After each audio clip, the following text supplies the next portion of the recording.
Okay, everybody. Welcome. Let's get started. We're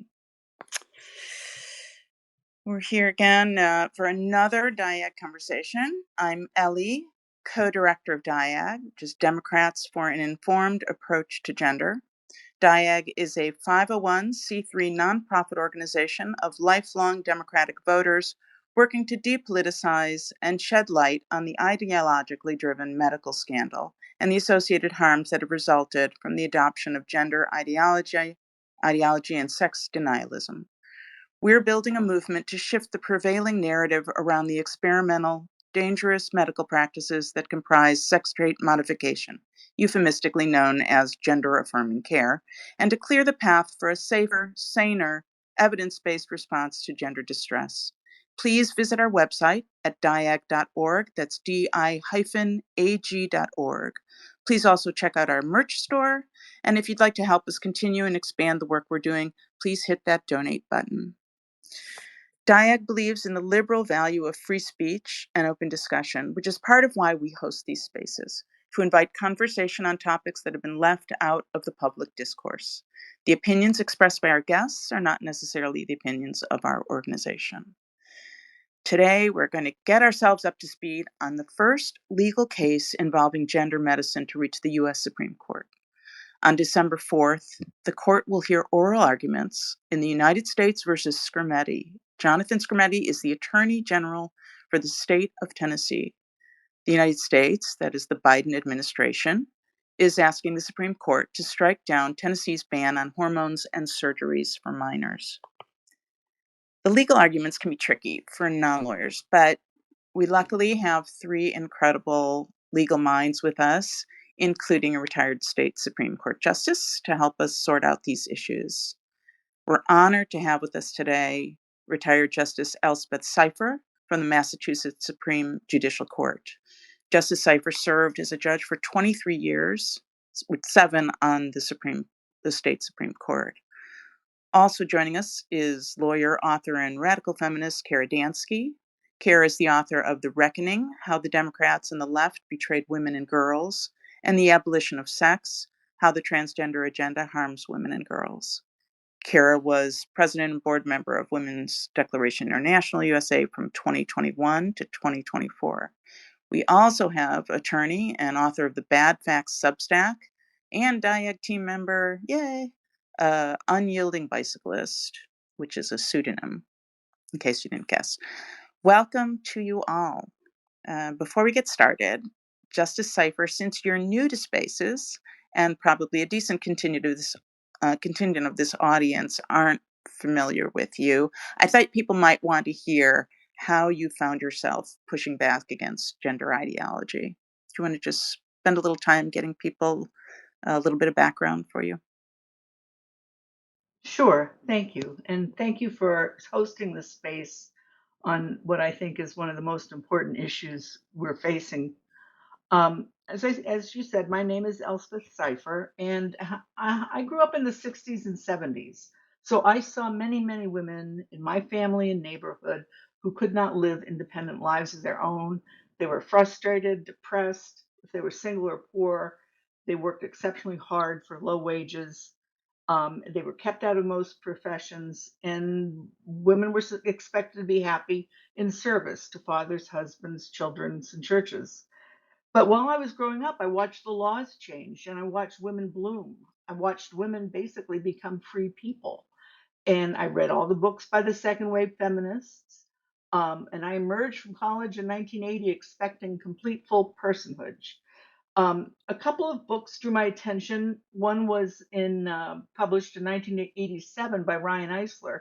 She published The Chalice and the Blade, which explored the origins of culture, because I was always bothered by why is our culture so violent?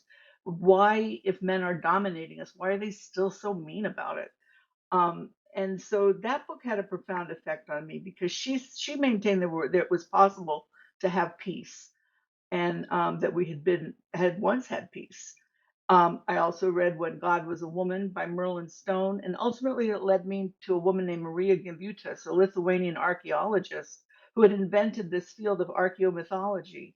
And she was proving through her archaeology and interpretation of myths and linguistics, it's a multidisciplinary field, that actually people in ancient Europe had lived sedentary agricultural lives, worshiping a great mother or goddess, loving nature, no war, comfortable settlements around, not forts, and they created great ceramics, and they did not make weapons, and generally the society was matrilineal. But and then she theorized that these societies were destroyed by violent Indo-European invaders from the Russian steppes, and a lot of the archaeologists at the time made fun of her, and they rejected it, and the men didn't like it because it's against our narrative. But in 2017, DNA sequencing proved that she was absolutely correct, and her biggest critic had to admit that Maria Gimbutas was correct the entire time, and that we are capable of having peaceful settlements and peaceful communities.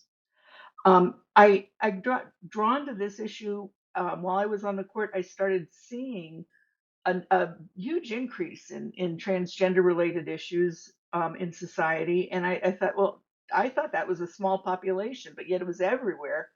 And so I became very interested in it because it just didn't feel right, didn't sound right. And I started researching it. And that led me to the Women's Liberation Front, where I'm a volunteer now. And I firmly believe that women are oppressed because of biology. So it doesn't work to just become a feeling in somebody's head. We have to protect our rights, and we have to protect children. So that's how I came here when I retired.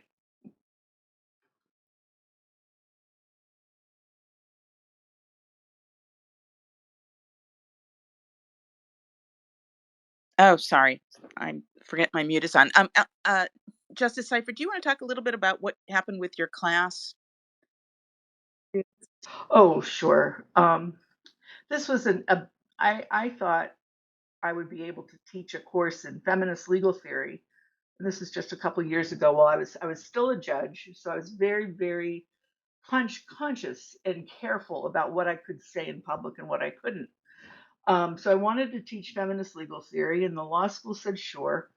And I had a class full of like 24 women. And right off the bat, it got off to a bad start, only I wasn't quite aware of how bad a start I had gotten off on. In that I said, this is a feminist legal theory class. We're going to talk about the history of feminist legal theory, its development through the ages. We're going to talk about the second wave. And I said, I also teach another class, intersection of race, women's rights, and gender identity. And if you want to talk about gender identity, that's the class where it's discussed, but this is a focus on feminist legal theory. At which point, one of the students said, trans women are women. And I just didn't answer her.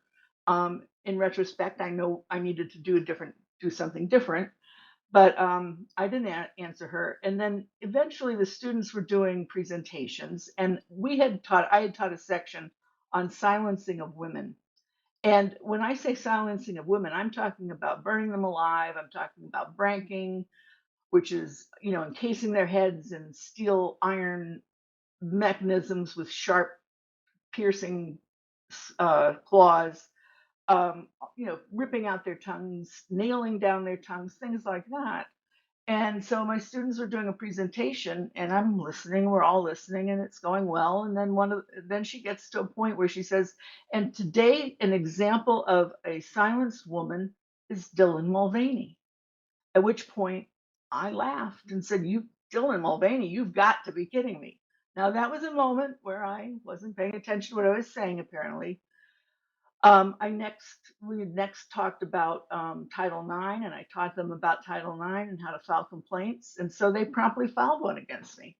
And I had to go to the Dean of Diversity and the Vice President of Diversity and the Title IX officer, and you know, go through my paces. I was ultimately cleared of not having bad intent, but it was a wake up call that these young women are not they don't see woman the same way I saw woman, or my generation did. They attributed a lot of it for me to my generation, which is somewhat insulting. But I just think they don't get a component of what we have been through. They don't understand our history. Women don't understand our history, and we've got to change that. Yeah, pretty incredible. I think it's kind of a, that eye-opening moment where you think, wait a second, I hadn't, you're kind of, it's a it's a real eye opener to see how people think about this and how seriously they take it, and how um, they will come after you if you don't follow along. So Right. And at that point, I was still a judge. So I was very, very concerned about what I could say to defend myself if I needed to, and how it could reflect on the judiciary. So I thought better of continuing teaching until I you know, retired. well, silencing women. Mm. That's Okay, right. thank you, Justice Cypher. Let's get started with our questions. Sure. I'm going to start with Kara, and at any time, of course, feel free to jump in. But Kara, let's start with you. Can you give us a little background on United States versus Skrmetti? Who are the players? How did the case even reach the Supreme Court? Why did they even agree to take it up? I mean, why are we here? Sure. And thanks so much to Diag for having the space. It's an honor to be here. So, as Ellie said, Jonathan Skrmetti is the Attorney General of Tennessee. As such, he's responsible for enforcing Tennessee law. That's why the case involves his name. In March 2023, the governor of Tennessee signed SB 1, which makes certain findings with respect to the health and welfare of children and prohibits certain medical procedures from being conducted on children. The first finding in the law is that the legislature must take action to protect the health and welfare of minors, which is an objective with which I think we can all agree. The second finding is somewhat long, but for purposes of this conversation, I think it's worth quoting. So the legislature found, and again, I'm quoting here, that, quote, medical procedures that alter a minor's hormonal balance, remove a minor's sex organs, or otherwise change a minor's physical appearance are harmful to a minor when these medical procedures are performed for the purpose of enabling a minor to identify with or live as a purported identity inconsistent with the minor's sex, or treating purported discomfort or distress from a discordance between the minor's sex and asserted identity. I'm still quoting. These procedures can lead to the minor becoming irreversibly sterile, having increased risk of disease and illness, or suffering from adverse and sometimes fatal psychological consequences. Moreover, the legislature finds it likely that not all harmful effects associated with these types of medical procedures, when performed on a minor, are yet fully known, as many of these procedures, when performed on a minor for such purposes, are experimental and in nature and not supported by high quality, long term medical studies. That's the end of the quote. So, right off the bat, the Tennessee state legislature acknowledges in this law the material reality of sex and refers to gender identity as a, quote, purported identity. I think that's important. Okay, so having made those findings, among others, the legislature went on to prohibit the administration of puberty blockers, opposite sex hormones, and surgeries to, quote, affirm a child's gender. The law makes exceptions for children with medical conditions that require such medical procedures. For example, children with precocious puberty or congenital defects. The law prohibits the procedures only when the purpose is to, quote, affirm a child's purported identity that is inconsistent with the minor's sex. Okay, now, after the governor signed the law in March 2023, a group of minors, their parents, and a doctor sued Tennessee Attorney General Skrmetti. they made two legal arguments. One, that SB 1, the law, discriminates against the minors on the basis of sex in violation of the Equal Protection Clause of the 14th Amendment to the United States Constitution, and two, that the law interferes with the parents' right to oversee their children's health care in violation of the Due Process Clause of the 14th Amendment to the United States Constitution. The complaint was filed on behalf of the plaintiffs by the ACLU in April 2023, 1 month after the governor signed the bill into law. The first court to consider the matter was the District Court for the Middle District of Tennessee. In the meantime, the federal government, i.e., the United States, filed a motion to intervene on the side of the plaintiffs, and that motion was granted. So that's how the United States ended up being a party to the case. The district court went on to rule in favor of the plaintiffs and blocked the law from taking effect. In legal terms, that means that it issued a preliminary injunction. To understand why the court ruled that way, it's important to note that the district court accepted the plaintiff's assertion that, quote, every person has a gender identity, unquote. It also accepted without question that the phrases transgender people and transgender minors are coherent categories.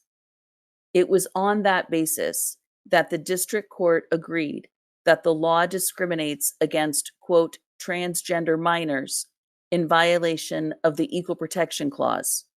That decision came in June of 2023, 2 months after the complaint was filed. Then, something really interesting happened, which is that the state filed a petition for an emergency appeal, and the appellate court granted it. That was in July of 2023.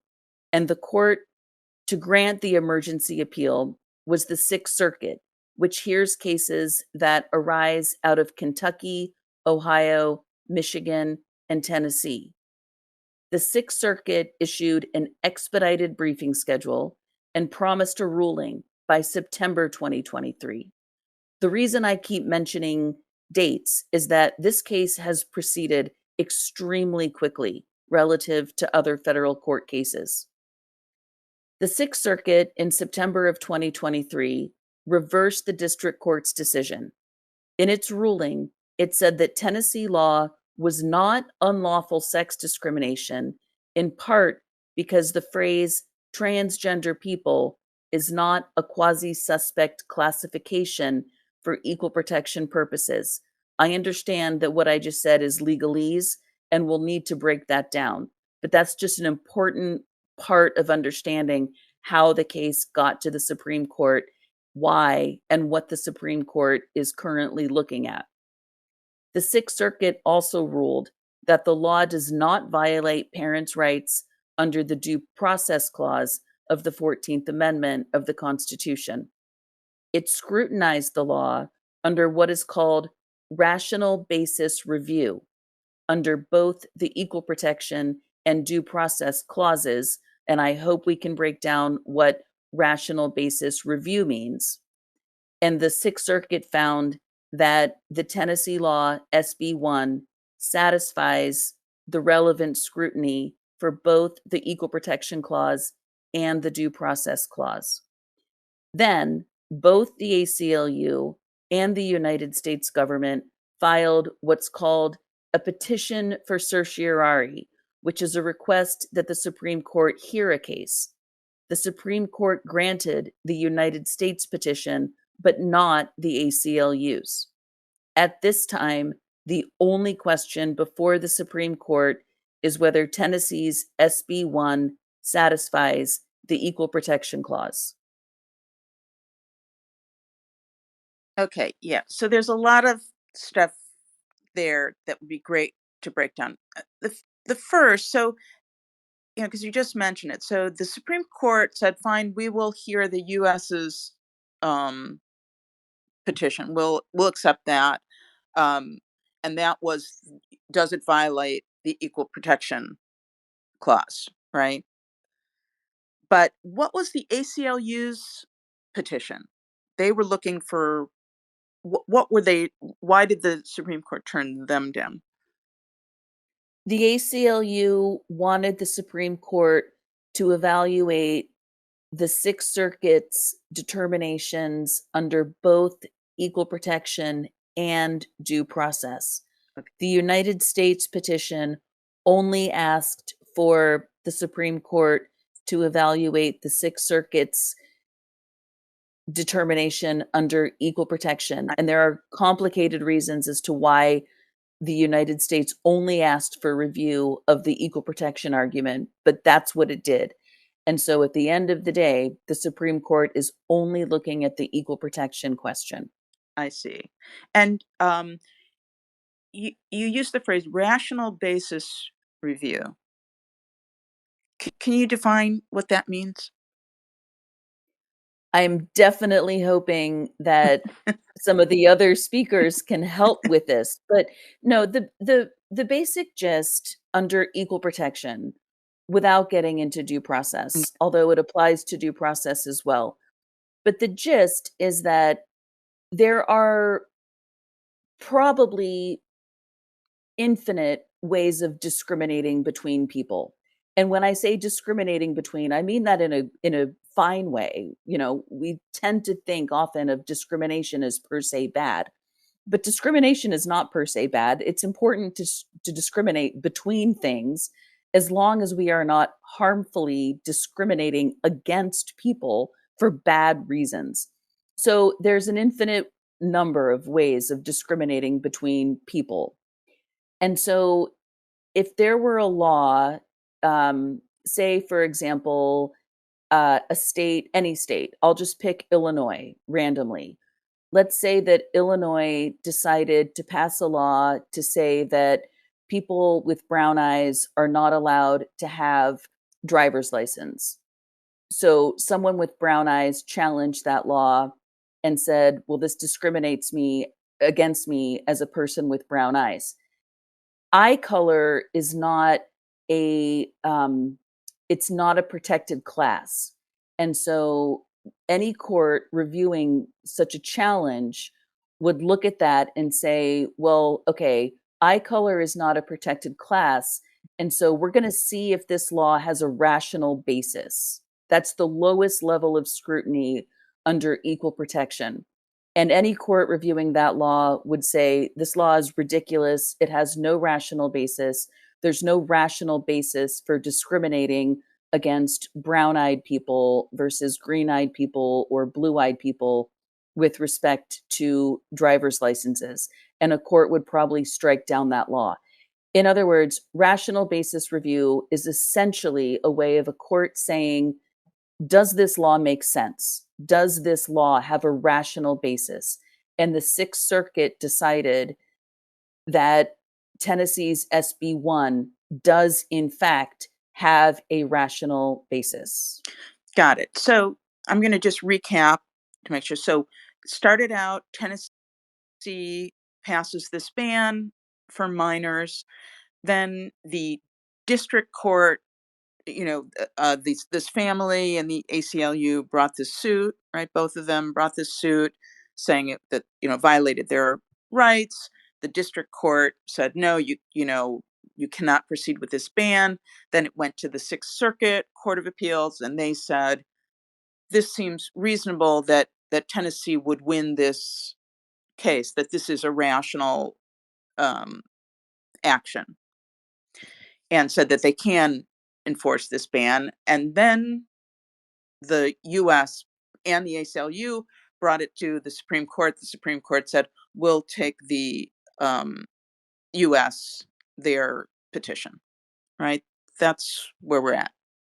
That's a great summary. Okay. So why did the U.S. government take up this case at all? Like, what do they stand to gain or lose? Why are they getting involved? Do they always get involved in a case like this? Or, what was the rationale? I think that's for Kara or anybody who wants to weigh in. Well, I mean, go ahead, Glenna. Yeah. Hey, I've been called a unyielding bicyclist, but my real name is Glenna, so just not to confuse anybody. You guys can call me Glenna. So the U.S. government. I only see Glenna as a speaker. I mean, as a listener. Yeah. So the U.S. government has not had to say officially like that much about what its interest is. They kind of use some boilerplate when they intervene, saying that this has, we think that this case has general public importance. That's just language from the law. So they didn't really divulge much, and they weren't required to. We can kind of look for hints at why they're involved. So in other cases about the same topic in other states, they filed amicus briefs instead of fully intervening. And so there, what they say is the United States has a strong interest in protecting. I'm not hearing anything. Is anybody? Sorry. Oh, I'm sorry. That's okay. I can hear Glenna. Yeah, we can hear. Okay. I can't hear. I can't hear Glenna. Okay. You may need to log off and log back in. I can hear Glenna, no problem. Yeah, we can hear Glenna. So, Justice Cypher, you may need to log out, log back into the space. Okay. Thanks. Go ahead. Great. So now I can get to the really enraging part, at least to me personally, is that the United States, and when I say the United States, I mean the Biden administration speaking through its lawyers at the Department of Justice. So what they've said in amicus briefs is that the U.S. has a strong interest in protecting the rights of individuals who are lesbian, gay, bisexual, transgender, and intersex. Of course, I believe that these treatments they're defending are very harmful to gay people, but that's what the United States says. And then they cite an executive order that Biden signed, recognizing the right of all people to be treated with respect and dignity and receive equal treatment regardless of gender identity or sexual orientation. Again, this case has nothing to do with sexual orientation, except that the practices we're talking about are harmful to gay kids. So that's the official story on why the Department of Justice is so involved in this case, not even just filing a brief, but actually intervening and acting like a party. And then there's some other points that we can just kind of speculate about. So we can point out that again, this is happening in multiple states, and another state where the United States has intervened is in Alabama. So Alabama is an interesting case where a lot has spilled out into the open because of Alabama's work. Not only because of that, but because of an ethics scandal that bubbled up from the Alabama lawsuit. So the lawyers who are representing the plaintiffs in Alabama are not the ACLU, like in Tennessee. It's this different group led by GLAAD with 1A, which is based in Boston, and some other groups. And we found out that these lawyers in Alabama are actually like the rivals of the ACLU and Lambda Legal. So like these two big cliques like don't get along with each other.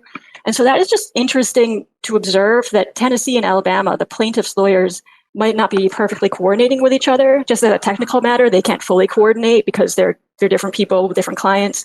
And so the United States, represented by DOJ, is playing they have a role where they are present in both states and they know everything that's going on in both those states. And they were accused by the Alabama Attorney General's office, or kind of the Alabama AG's office kind of pointed out ways in which it seems like DOJ was behaving strategically in the way they sought review of the Tennessee case before the U.S. Supreme Court. So we really don't know exactly what's going on with DOJ, but there's kind of interesting things to remark on.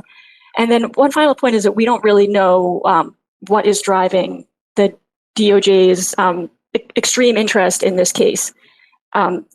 So it could be lawyers at DOJ itself. It could be the White House. It could be the Department of Health and Human Services, where famously Rachel Levine, the transgender person, is installed in a high-ranking position. So that's maybe that story will spill out in time, but it's sort of interesting background. Yeah. So so there's no big public, although what is their position? What's their position? What is their brief about? And the ACLU's basic argument, because they're part of this, even though they weren't. Obviously, they didn't take up. The Supreme Court didn't take up their petition. But what is the U.S.'s argument here? Oh, sure. It's very similar to the ACLU's. They're almost in lockstep.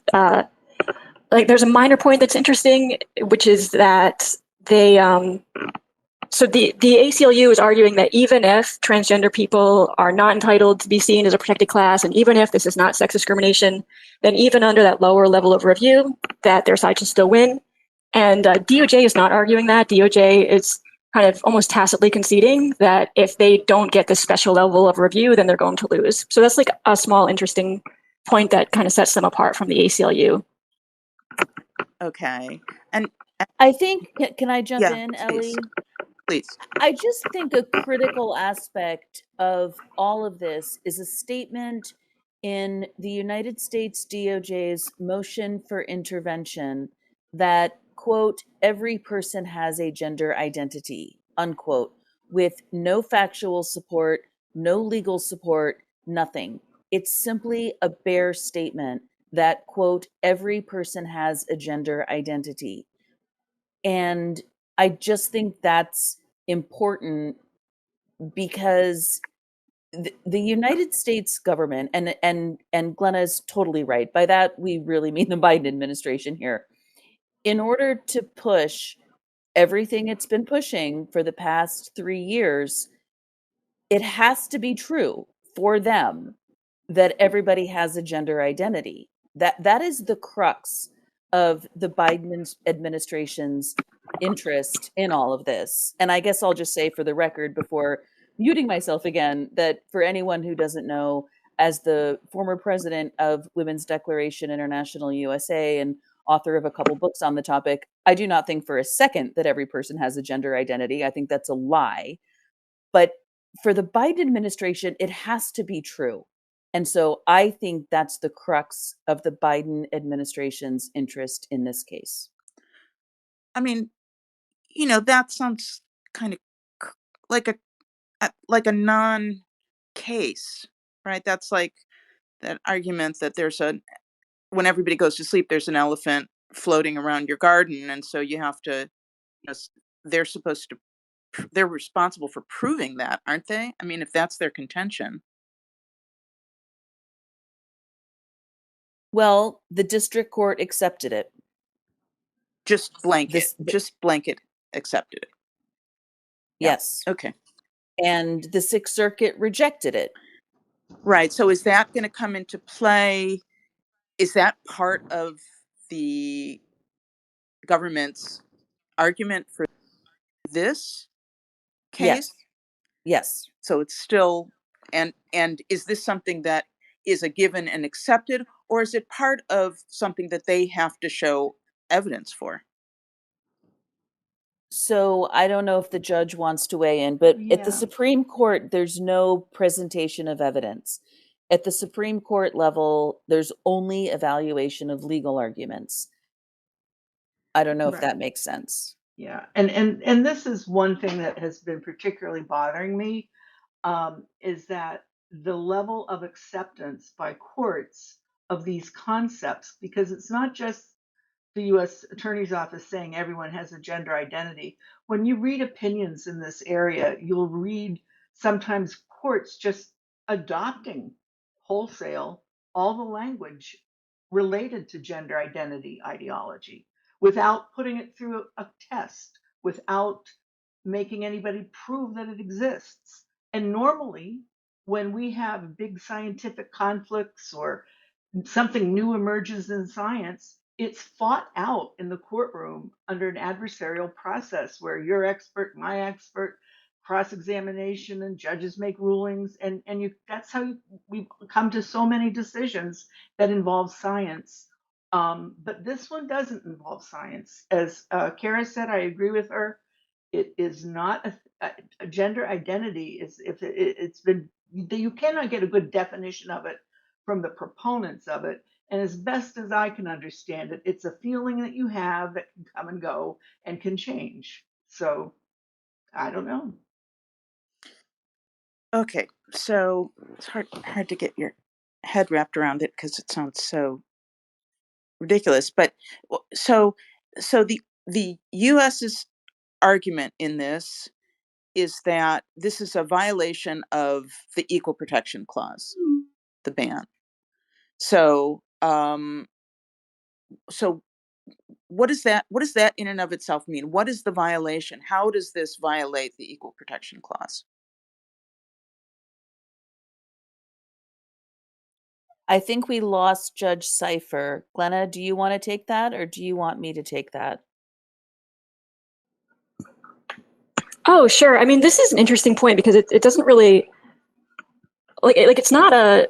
They kind of equivocate between transgender people and people with gender dysphoria, and in a way it doesn't matter because all these concepts are made up. But they argue that it's kind of, they say that these drugs are for people who are transgender, and it's like healthcare for transgender people. And so if healthcare is being denied to this group of people, then that's discriminatory. And that's one piece, which is arguing that it discriminates against transgender people who are a protected class. And then the other argument is that it discriminates by sex. So this is an argument that kind of devolves into wordplay, where they kind of say that they're treating boys and girls differently, and any law that treats girls and boys differently is going to be sex discrimination. And they bring out examples like, the so-called transgender boy is not allowed to get chest surgery, the double mastectomy, but quote-unquote cisgender boy is allowed to get a surgery for gynecomastia. So they say that sex discrimination, discriminating against the so-called transgender boy. Okay, so there's sex discrimination, and there's this kind of this special class of people that are being discriminated against. Those two things. Can I follow up on that? Yeah, please. Because thinking about one thing that, as I said, the gender identity issue, which is not defined, just concerns me greatly.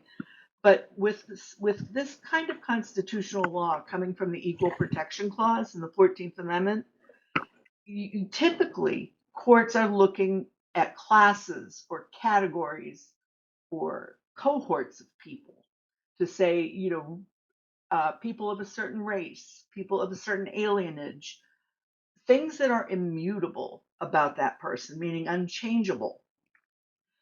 And so things that are like that, race, alienage, ethnicity, sometimes religion, they end up being strictly scrutinized to make sure, let's be certain 100% that this law is not making an irrational discrimination between classes. And with the case of women in sex, they said, well, we need to be suspect of this, but we only have to worry almost like medium level. It's like we're going to consider this more of an intermediate scrutiny because sometimes sex just plain old matters to something. It might matter to your care, to who you have taking care of you in the hospital. It might matter to you in terms of your doctors or your nurses, or all sorts of ways sex can matter in terms of certain jobs. And so here they're making a claim to make transgender children a suspect class, and they're trying to do it on that intermediate scrutiny level, I believe. And the court accepted that. The trial court had accepted that originally. The Sixth Circuit, as has been pointed out, reversed that. But that's what's at stake, really, is are they going to look at this under intermediate scrutiny and say, yes, this is a class? Or are they going to say, this isn't a class? Let's look at the law and see if it's rationally related to a reasonable objective of the legislature. And then, states are often concerned with the health and welfare of their citizens and regulating medicine. This seems perfectly reasonable. So it really comes down to that. Okay, so got it. So we've got this, and it depends. So then the Supreme Court, is it like the district court where they just where the district court where they just accept those definitions? And are we talking about transgender children? Is that the term, or is it children with gender dysphoria? How is it presented? That's a very good question. I would refer to it as children who are being subjected to pediatric sex trait modification. but they would describe it, they've often described it in the paperwork as transgender children or children with gender dysphoria. Children with gender dysphoria, I think, is more accurate because we don't have a clear definition of what transgender truly means. Yeah. It's So worth noting, I think, on that point, that SB1, the Tennessee law here, doesn't actually use any of that language. I don't have the law in front of me at the moment, but I read the finding earlier. The Tennessee law in question facially does not discriminate on the basis of sex, in the sense that it prohibits minors of both sexes from receiving puberty blockers, opposite sex hormones, and surgeries. Now, one of the arguments that the United States presents is that, in fact, it does discriminate on the basis of sex. But what the US says, and the ACLU says it too, is that the law discriminates on the basis of sex because it uses the word sex. Now, that strikes me as an utterly absurd argument on its face, and the Sixth Circuit treated it accordingly. But one of the arguments of the US and the ACLU is that the law discriminates on the basis of sex. But it seems to me to be perfectly clear, as the Sixth Circuit found and as Tennessee argues before the Supreme Court, that it does not do that, because girls and boys equally are prohibited from receiving puberty blockers and opposite sex hormones and surgeries under SB1. And just as a purely as a factual matter, it's worth noting that the topic of surgery is no longer at issue in the case, because the district court found that none of the minors involved in this case are actually seeking surgery. So while Tennessee SB1 prohibits puberty blockers, wrong sex hormones, and surgeries for the purpose of, quote, affirming a purported identity, surgeries are not at issue here, because none of the kids in the case are actually asking for surgery. You know, Kara, may I Sure. add something to that? I think that's really an interesting point, and that's typically how things would go in a case. We would never want to rule on something we didn't have to rule on, and if the case only came to us on a portion of a statute, we would stick to the portion. But now we're dealing with a Supreme Court that, you know, some people view as an activist court, and I would not be surprised if they read their remit a little bit more broadly to say this law is fine. There is no suspect class here. If there's no suspect class, then the rest of the law is going to be okay. That will be very interesting. Yeah. Oh, okay. Yeah. And so what was so Skrmetti, the Tennessee AG, then responded to the U.S. Argument. So what was their response to that argument? To the argument that they put forward that there is no suspect class and that the law is rationally related to the legislature's objective of protecting the children. Okay, so they just basically state, no, there's nothing more than that. Right. Okay, and so well, they do, if I can jump in, Ellie. Sure.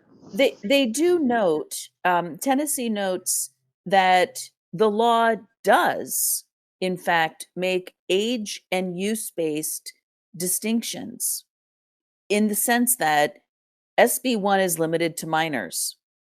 And as I think we'll probably get into, SB1 is also limited to the administration of these drugs and surgeries for purposes of, quote, affirming a purported identity. It does not apply, for example, in cases where children have a real medical need for some of these hormones and surgeries. No, not surgeries, but the hormones. In cases, for example, actually including the surgeries, thinking about it. Anyway, in cases, for example, of children with, for example, precocious puberty and congenital defects, So the ban does not apply to such children. And Tennessee makes the point, which I think is important, that age-based and usage-based distinctions are totally common throughout law at both the state and federal level.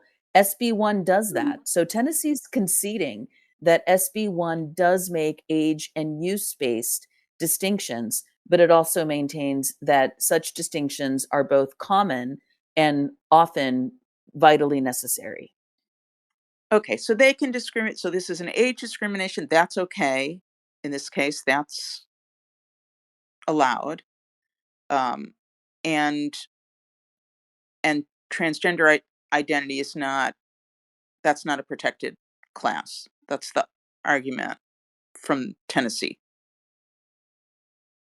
I mean, Tennessee goes further and argues that minors who claim to have a quote transgender identity are in fact treated no differently from any other minors under this law, in the sense that a minor who has a quote transgender identity has access to the hormones and surgeries for the permitted purposes.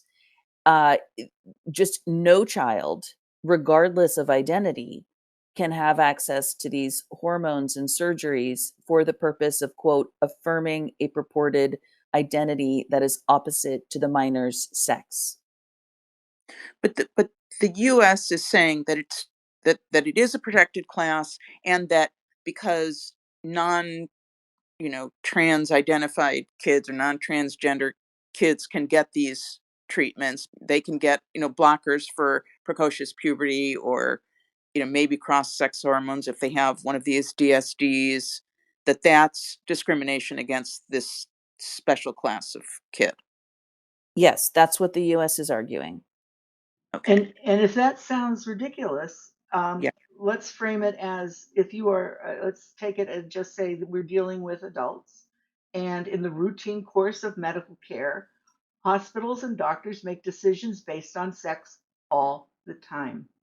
And so they're not going to offer gynecological exams to men. They're not going to offer, um, endometriosis treatment to men. So all those things are distinctions that are made between sexes in the medical area constantly. But that's really not what they're arguing here. They're trying to make a separate class for this child with a gender identity issue. Well, seems like an important an important case. Yeah.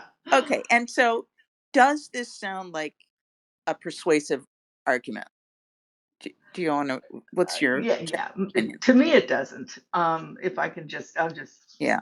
I don't find it persuasive. And one of the reasons I don't find it persuasive at all is that the work has not been done. The primary work that is usually done in a case like this has never had to be done. Nobody's ever forced the proponents of this theory to come into a trial and prove that this exists. And that's really what would have to have happened.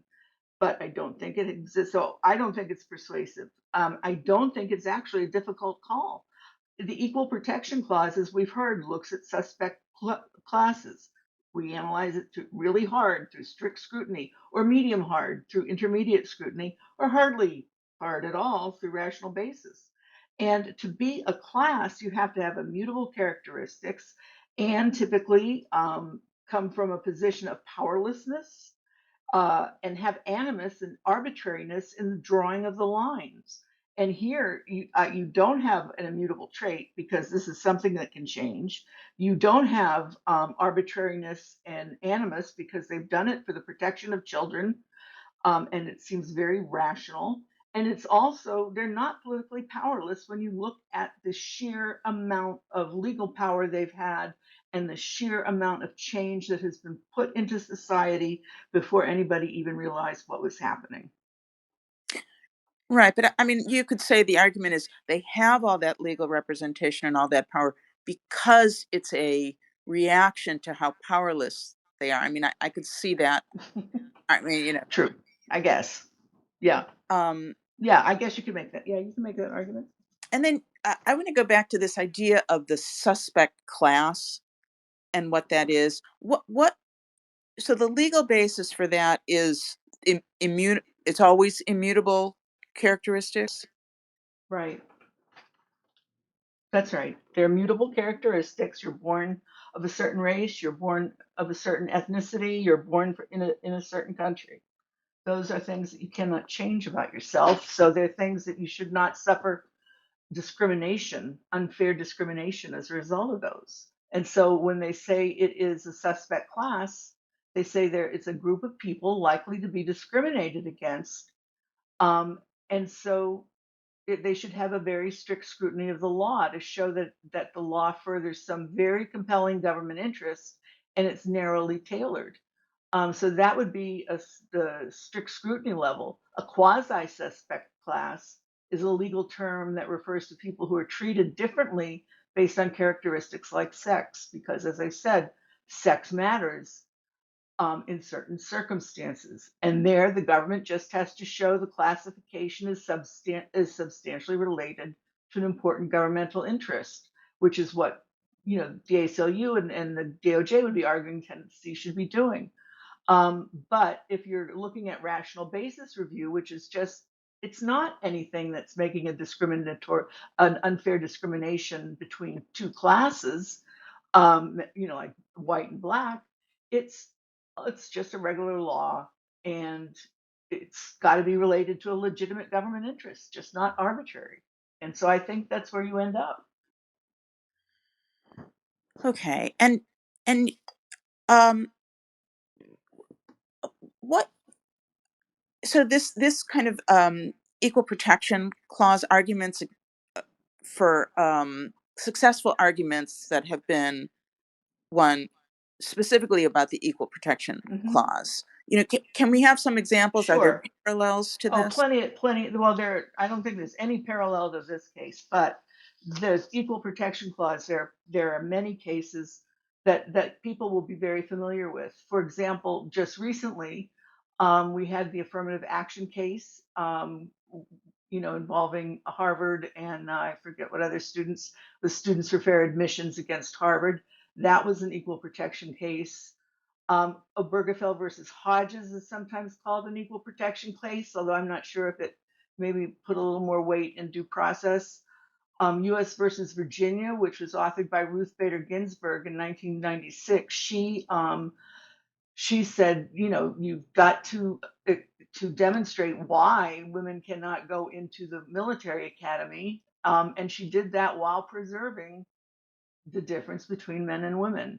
There's also famous cases, Loving versus Virginia or Brown versus Board of Education of Topeka, which was 1954, one of our most famous cases, where they said segregating children in public schools solely on the basis of race deprives the children of equal educational opportunities, and therefore it was unlawful.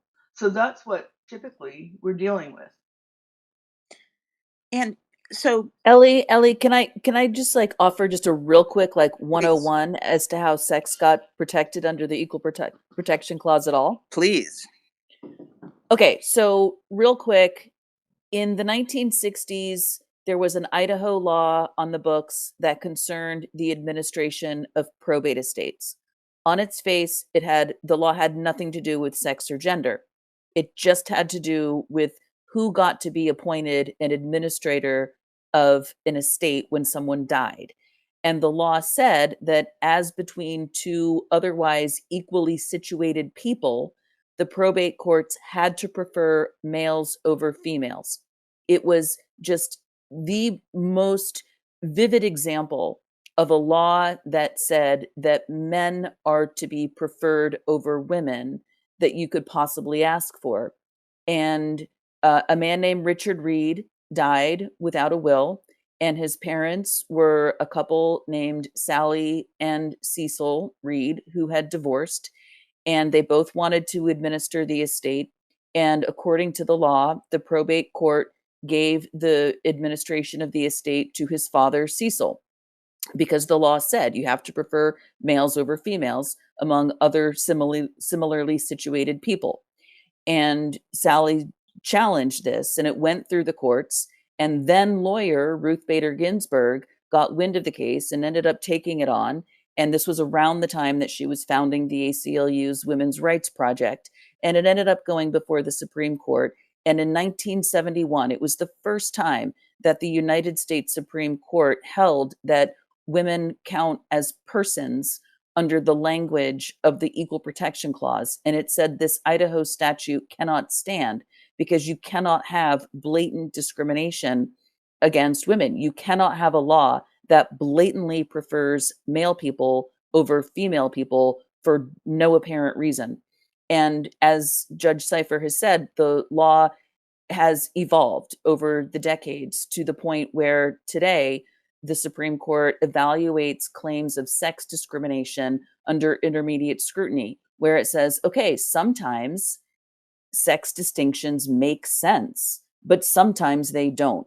And in the Virginia case in 1996, Justice Ginsburg explained why this matters and why it's important to have equality under the law, and also why sometimes sex-based distinctions still matter. But it's just important to note that women didn't exist under the Equal Protection Clause, or not that we didn't exist, but we did not have equal protection of the laws until 1971, precisely for the reasons that Judge Cypher explained. Women were politically powerless. The state of being female is immutable.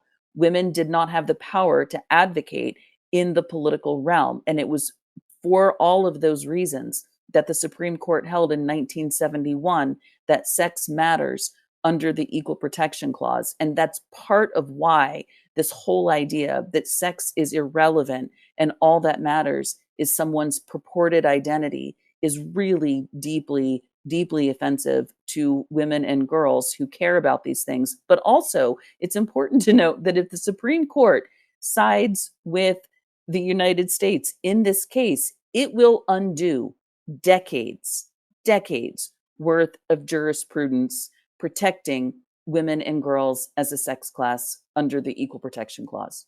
Okay, that's all. I'm done with my little 101. No, Kara, thank you. I think that is an incredibly important point to make here, is that there's really more at stake for women and girls than appears. It may look like we're talking about medical care in one state, but this would have wide-ranging effects, as you said, and it would wipe out years and years of hard work trying to gain equality, and be fast.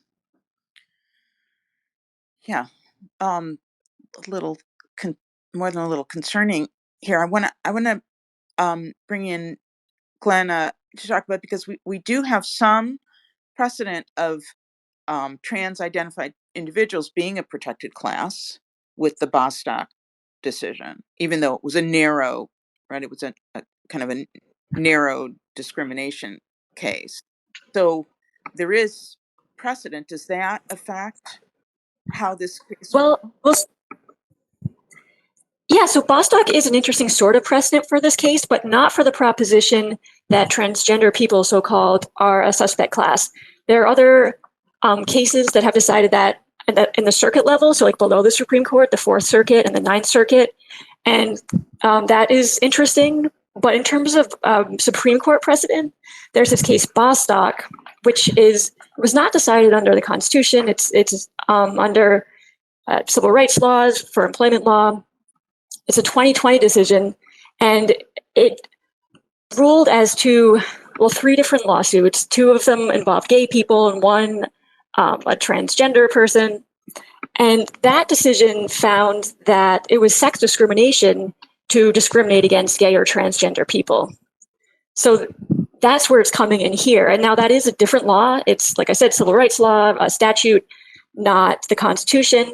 But the logic of it is very capacious in terms of kind of seeing sex discrimination anytime, practically anytime that sex pops up. So, I mean, Neil Gorsuch, a Trump appointee, authored that decision, and he wrote that, the language is just, it's literally almost saying anytime that in order to discriminate against the gay person for having a male spouse, you're thinking of that person as male. Therefore, the decision is being made because of sex. Therefore, it's sex discrimination. And so that logic is what the ACLU and the Department of Justice are importing into their argument in this other context here in Skrmetti to say, well, because the doctor has to like think about what sex their patient is, that means that it's sex discrimination. And that means that it is entitled to this heightened scrutiny. And it's like, I mean, on its own, it's not, as we've been discussing here, it's not a compelling argument, I think. But what's interesting about it is that I think it does sort of build on the logic of Bostock in a way that is sort of fair. It's like the least bad argument that side has. And so what I think needs to happen is that the Supreme Court needs to rethink what it did in Bostock and kind of walk that back. And what's the likelihood of that? And would that happen before this case, during this case? How does that? Yeah, they wouldn't it's not like they would touch a button and then it would like turn Bostock back. But in terms of the way they write about the subject, I think they can kind of finesse it. They'll have to explain why it's different from Bostock, or maybe just like use language that's a little bit different that signals in the future they're not going to expand Bostock at all. It'll be tricky and it's a little hard to predict, but like Bostock is in there and is kind of haunting the case. And the fact that they decided it, I think, wrongly, and I think with too shallow of an analysis, I think they're going to have to kind of deal with that and talk about it a bit in here. Okay, so people may not be familiar with Bostock. Bostock was very narrow. It was about discrimination in employment only, correct? Yeah, and so there is some language for sure where Gorsuch says we're limiting this to like this very narrow context. It's just employment, it's not schools, and it's just the question of getting fired, but not the question of what bathroom to go to. But then it's like, well, wait, can you get fired for going to the wrong bathroom? Like it makes a big deal about how narrow it is. But of course, the logic gets picked up by everybody working in different contexts. And this fact, is one of them. If I can add, Glenna or Ellie, I think also that they took Bostock, which was supposed to be limited to a Title VII claim to employment, and they've applied it all the way through Title IX, which is a completely different statute with different language, and that's the law that gives women the right to equal sporting activities and equal education. So that's what's at stake with all of these males in women's sports right now. Okay, when you say they applied it, I'm sorry, the Biden administration. The Biden administration. So the Gorsuch decision, that was about a very narrow ruling on employment, but the Biden administration ran with it and applied it kind of broadly anywhere that they could apply it, like Title. Sort of. So worth noting that throughout the Bostock decision, Justice Gorsuch and the majority of justices used the word transgender and the phrase transgender status without any criticism, without any definition. So the Gorsuch court in Bostock seems to have assumed that we all know exactly what is meant by the word transgender and the phrase transgender status. That's a problem in and of itself, a problem that Justice Alito predicted in his dissenting opinion when he said, and I'm paraphrasing, but it's a pretty close paraphrase, the federal judiciary will be mired in litigation for years trying to figure out what on earth this decision means. He was totally right. I'm not a fan of Justice Alito. Justice Alito is not a fan of feminists. We all get that. But Justice Alito was 100% right in his dissent. And then on the first day of taking office, President Biden issued Executive Order 13988, which ordered every federal agency to redefine sex to include quote unquote gender identity for all purposes under federal administrative law, relying primarily on the Bostock decision, which is very infuriating because, as Glenna and Judge Cypher have pointed out, the Gorsuch court in Bostock was careful to limit the reach of its holding to the employment discrimination context, but also because the decision in Bostock does not use the phrase gender identity at all, not once, not a single time, except for when it's quoting an outside source. So no matter what the Biden administration has been saying since January 20th, 2021, The Bostock court did not rule that anyone has to redefine the word sex to include quote unquote gender identity. The Biden administration has simply been lying about that for the past 3 years. And I assume that there's some cases that that people are filing about that broadening of to gender identity instead of transgender status, which we don't even know what that is. Countless. I don't even know how others may know better than I do how many cases are percolating through the federal judiciary at the moment, most of them having to do with the 2024 rewrite of Title IX, which you probably don't want to get into too much right now, but some of the cases have to do with the Department of Health and Human Services redefining sex to include so-called gender identity. There are a lot of cases that the Supreme Court is going to have to deal with at some point. Okay, good. Okay, so now let's shift gears a little bit. We have the Tennessee brief, and then Alabama jumps in with their brief, which I don't know how many of you all have read it, but I highly recommend reading it. It's pretty incredible. So, can someone sum up that brief and talk about why that brief was so kind of groundbreaking for this particular case? I can't sum up the brief, but I could talk about how it may or may not play a role at the Supreme Court. The general gist of the brief, as I understand it, is that it did some incredible work in exposing the WPATH, the World Professional Association for Transgender Health, and all of the ways in which WPATH has been utterly corrupt and possibly negligent in how it explains its own guidelines with respect to quote unquote gender affirming care for minors. But I'm not really qualified to comment on the Alabama brief beyond that. Okay, and What? so Go ahead. What I would just say about the Alabama brief, I agree with Kara, but that what they did is they took information that they obtained, very good information, high quality information. They got it directly from WPATH through discovery in their other lawsuit.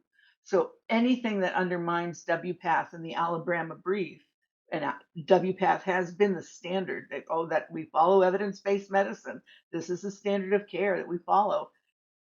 They undermine themselves when all this information became revealed that there is no evidence and that they had doubts themselves. So it's exceptional pieces of evidence to challenge WPATH with, which challenges the whole premise of pediatric sex modification.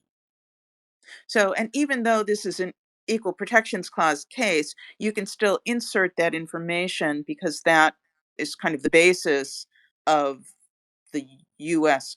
case in a way. There has to be validity to these treatments or interventions. Correct. Okay.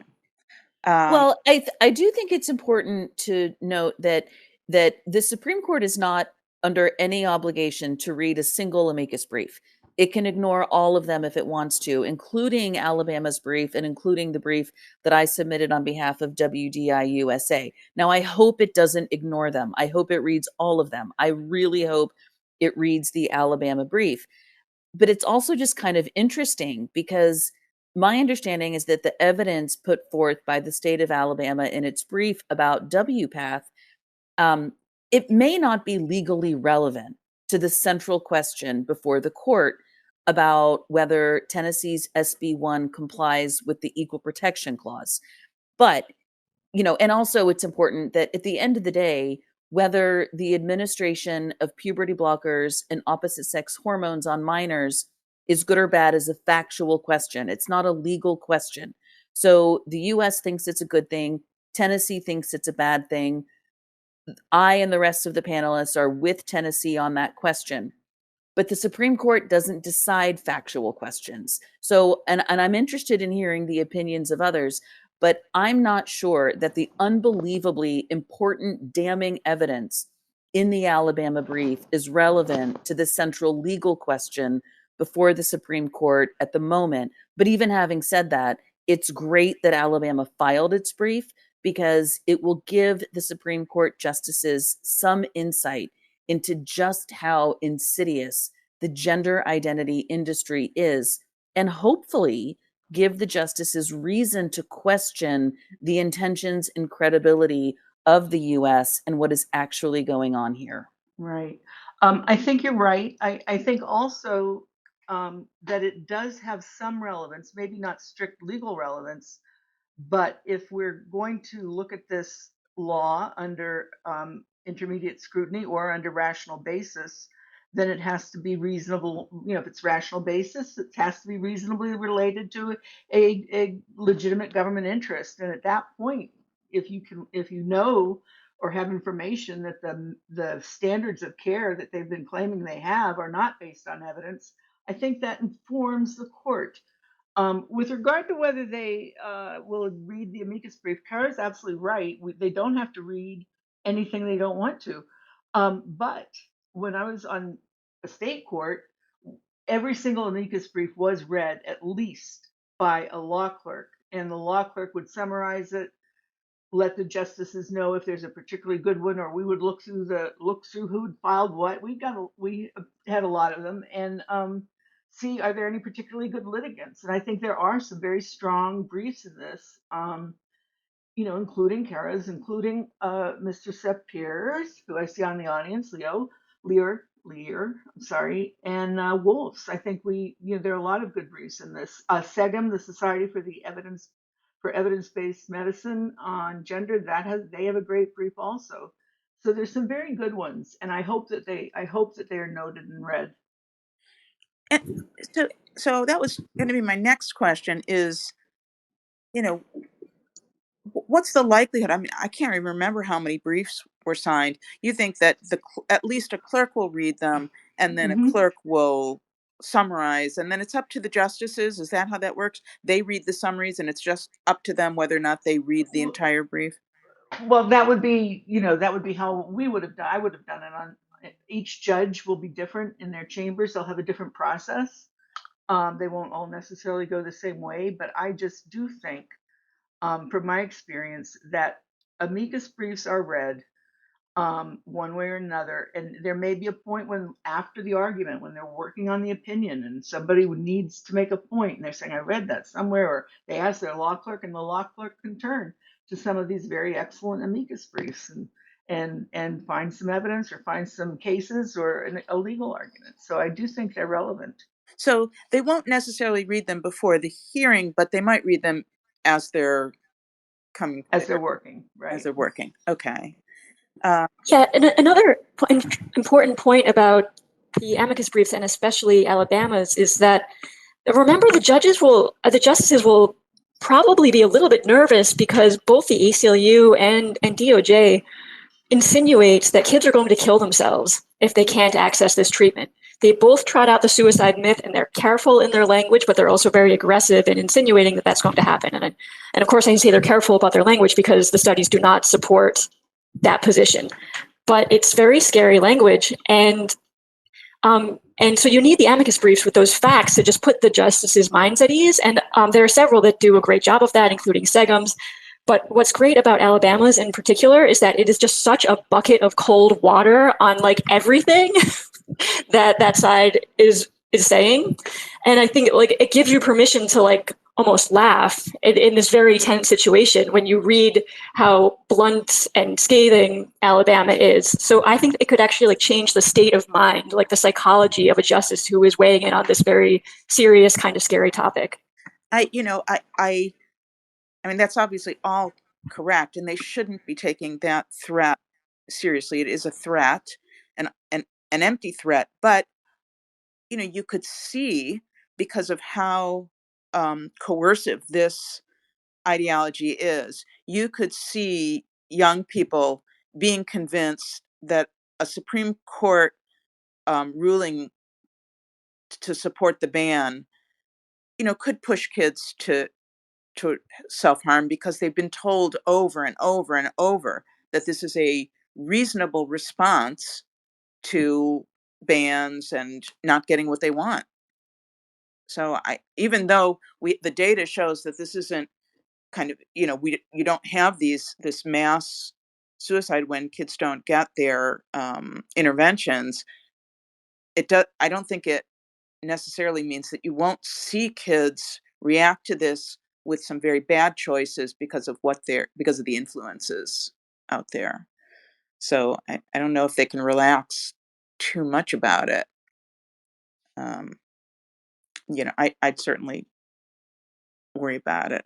So I'm going to ask Justice Cypher, in your experience, how do judges approach highly technical, in this case, it's medical information, so medical cases?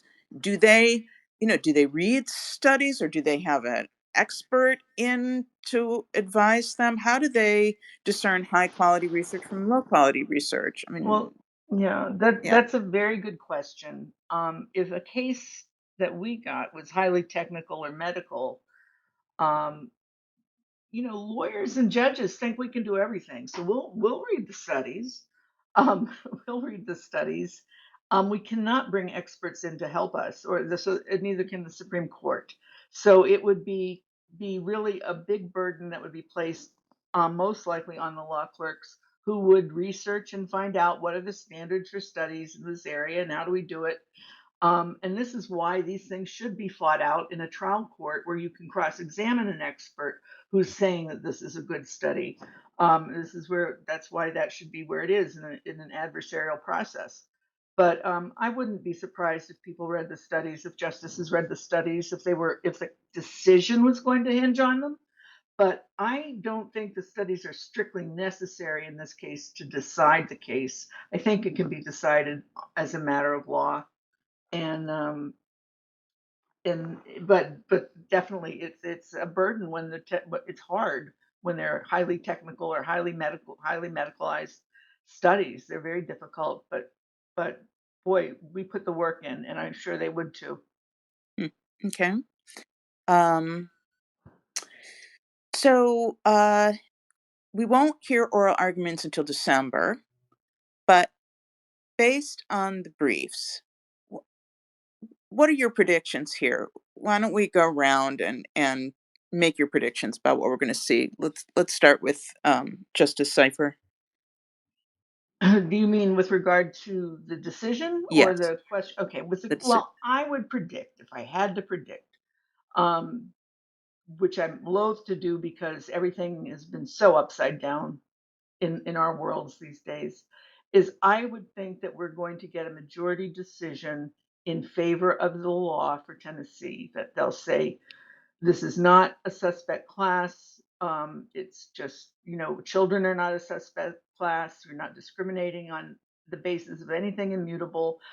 With any luck, they'd go a little further and say something that maybe will help our cases with women and girls in other areas, women in prison, women in sports, and all that. But I don't know. So I think we will get a majority saying that this is an okay law. A state can certainly regulate medical care for minors. Okay, Kara. Well, I would definitely agree with Justice Cypher on that. I think we'll get a majority. One thing that I've been thinking about is that probably a year ago, I think I would have said that the three so-called liberal justices would unquestionably side with the United States. 5 of the so-called conservative justices would unquestionably side with Tennessee, and Justice Gorsuch's vote would be a wild card because he authored the Bostock decision, as we've discussed, and we're still dealing with the ramifications of Bostock today. But today I'm not so sure. And people who have listened to me on Diag Spaces have heard me say I am often accused of being ridiculously and irrationally optimistic. But here's what I'm thinking. The Supreme Court issued a decision this past August in a Title IX case. And I'm going to try not to get too complicated here.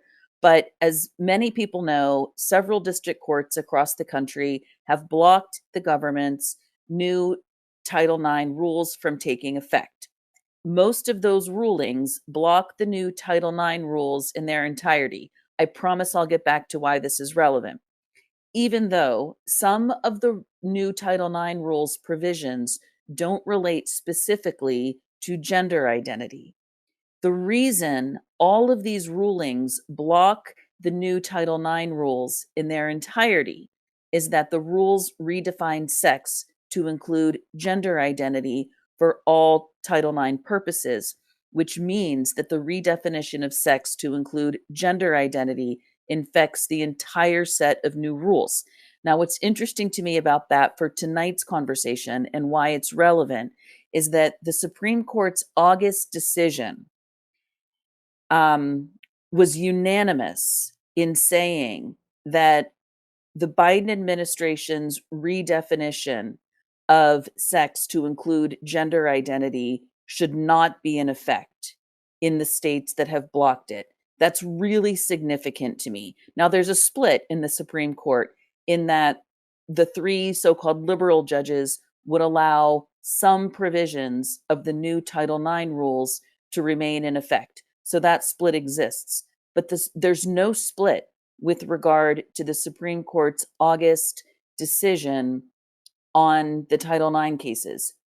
All 9 justices said that in the states where the new Title IX rules have been blocked, they should remain blocked because of the total redefinition of sex to include gender identity throughout the rules. That strikes me as very significant.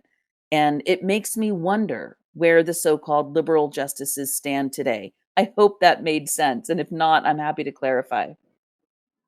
Kara, in that decision, I think that the government actually did not challenge that aspect. Which is significant in and of itself. They only asked for a partial ruling. So you mean you think that the government knows that they're kind of on their back legs and that this is not a strong case for them? Yeah. And they're trying to like drag it out? Yeah, but also the government is on record in some of these Title IX cases acknowledging that there are only 2 sexes. Right. One other thing I think that factors in here is that this is way too technical to get into, but the decision in Loper where the court not only did it put down abortion rights in Dobbs, but in Loper it eliminated something called Chevron deference, which meant that judges gave deference to state agencies or federal agencies' interpretation of words in their statutes. And the Supreme Court said, no, we don't need to do that anymore. That was wrong. So here they're also recognizing that the agency cannot redefine sex and that they don't have to defer to that anymore. Okay, Glenna, do you want to give us your prediction here? Yeah, I think that we're going to get something that's unsatisfying and muddled, and it could include like saying, "Oh, we want more facts." Sorry, Glenna, we had a little bit of background noise, so make sure, you mute yourself if you're not speaking. Go ahead. Sorry, Glenna. I'm expecting something that's a little bit unsatisfying. I think that they might wind up like sending it back to the lower court saying we need more facts about this immutability question or one of the other issues before deciding. I think that's a possibility. I'm just pessimistic because I feel like they're so underinformed. They took this case that does not have a fully developed record, meaning that there have not been depositions or cross-examination, kind of things that would make the other side look like what they are. And I'm like, well, what we were alluding to a moment ago where, in some of these cases on Title IX, there's this idea, like they're arguing over the definition of sex, and the ACLU concedes there are only 2 sexes. But I think that's because that those cases are happening under the Civil Rights Statute from 1964. And the way you interpret sex under those laws is by, if you're a textualist, as a lot of these justices are, you look at what sex meant at the time the statute was drafted. And you can't do that in a constitutional case like what we're seeing here in Skrmetti. So it's not, and what I'm getting at is that the court needs to like realize that sex has one definition and like consolidate that. And they did not realize it in 2020 with Bostock. And I don't know if they're going to realize it now. And I just think that my fear is that we're just not really there yet in terms of them like figuring out the grift. And so we're going to get kind of a muddled outcome. And also remember that we're not, no matter what, we're not going to get something that's just like ends it all. It just says like, you know, it's going to, even if they say, oh, no heightened scrutiny for this class, they send it back, the ACLU will keep fighting, even though they're now facing like this really steep uphill battle because they are very well funded. Okay, well, that's a little discouraging, but I think that this will be significant. And I didn't realize that that it wasn't just a clean decision, that they could actually throw it back to the other court. How often does that happen? Is that kind of a standard procedure, or would it be significant in this case? I mean, that happens sometimes, and I think it might be more likely to happen in a case that's like very high stakes and novel and confusing. Okay. So Tennessee is one of several states. There's 24 that have passed bans for minors who say they want, gender affirming care, whatever. And there was also a case filed against Kentucky. So I'll put this to Justice Cypher. Can we expect a wave of litigation? I mean, is Skrmetti going to settle the issue? If they say yes, bans are not a violation of the Equal Protection Clause, they can move forward, or if they say no, does that kind of end it in one way or another, or will this keep coming back? Well, I hate to say this, but it depends. The Kentucky case was consolidated with this case and has very similar issues. So probably it will take care of Kentucky if it takes care of Tennessee.